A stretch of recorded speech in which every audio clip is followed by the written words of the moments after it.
एक गांव में एक ब्राह्मण देवता रहते थे, बड़े विद्वान ब्राह्मण, त्रिकालज्ञ संध्या करने वाले ब्राह्मण।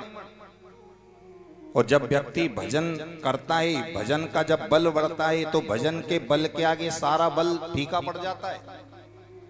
ब्राह्मण देवता ने इतनी सिद्धि प्राप्त कर ली, इतनी सिद्धि प्राप्त कर ली, लोग मरने के बाद स्वर्ग जाते हैं, नरक जाते हैं। लेकिन आज ब्राह्मण ने इतना भजन कर लिया, इतना भजन कर लिया, इतना भजन कर लिया, कितना मन में भाव आया कि आज लोग मरने के बाद दर्शन करने जाते हैं स्वर्ग नरक के, में जीते जी दर्शन करके आऊंगा। और उड़ने लगे और कहां पहुंचे? सबसे पहले स्वर्ग पहुंचे। और जैसे ही स्वर्ग में गए और जाकर देखा कि स्वर्ग में तो लोग भौतिक सुविधाओं को भोगते हैं। अगर हम अच्छे कर्म करते हैं तो स्वर्ग जाते हैं, और स्वर्ग में हमें सब साधन मिलते हैं, सारी फैसिलिटीज मिलती है। जैसे ही ब्राह्मण ने देखा कि एक सेठ जी बड़ा सुख भोग रहे हैं, बड़ी सुंदर व्यवस्थाएं हैं, खाने पीने के लिए कई प्रकार के भोग रखे हुए हैं, फल फ्रूट रखे हुए हैं, बढ़िया एसी रूम है। लेकिन पंडित जी ने देखा कि सेठ जी के पास इतनी सुविधाएं, इतना सुख, फिर भी सेठ जी जोर जोर से फूट फूट कर रो रहे हैं। कारण पूछा, सेठ जी आप रो क्यों रहे? आप तो स्वर्ग में, आपको हंसना चाहिए।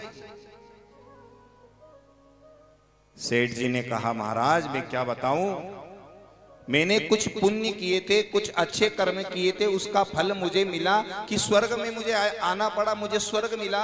लेकिन अभी अभी मुझे समाचार मिला है कि मेरे कुटुंब में, मेरे परिवार में एक दुष्ट बालक ने जन्म लिया है। और वो बालक इतना दुष्ट होगा, इतना दुष्ट होगा, इतने पाप करेगा, और उसके पापों के कारण मुझे स्वर्ग से नरक में गिरना पड़ेगा। प्रेम से बोलिए। अगर हम गलत कर्म करते हैं तो हमारे पूर्वजों को भी भुगतना पड़ता है। तो वो सेठ जी रो रहे हैं, गुरुदेव ये सुख अब थोड़ा दिनों का बचा है, क्योंकि उस व्यक्ति के, उस बालक के पापों के कारण मुझे नरक में गिरना पड़ेगा, इसलिए रो रहा हूं। स्वर्ग के दर्शन किए पंडित जी ने, और उसके बाद पहुंचे नरक में।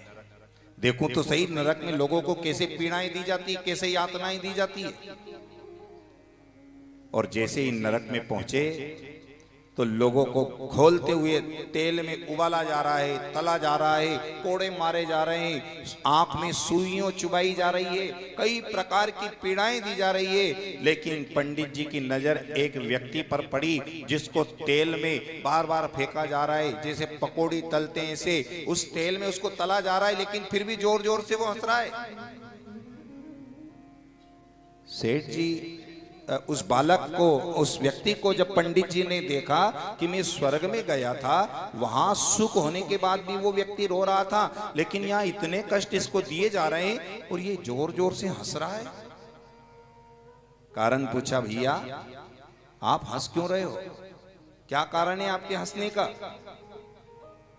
तो वो व्यक्ति कहता है, महाराज पंडित जी ये कष्ट, ये तकलीफ, ये दुख अब थोड़े दिनों के बचे हैं, और अभी अभी मुझे समाचार मिला है कि मेरे कुटुंब में एक धर्मात्मा बालक ने जन्म लिया है, और आगे चलकर वो मेरे नाम पर भागवत की कथा करवाएगा। उस भागवत की कथा के फल से नरक से मुझे मुक्ति मिल जाएगी। प्रेम से बोलिए। तो आप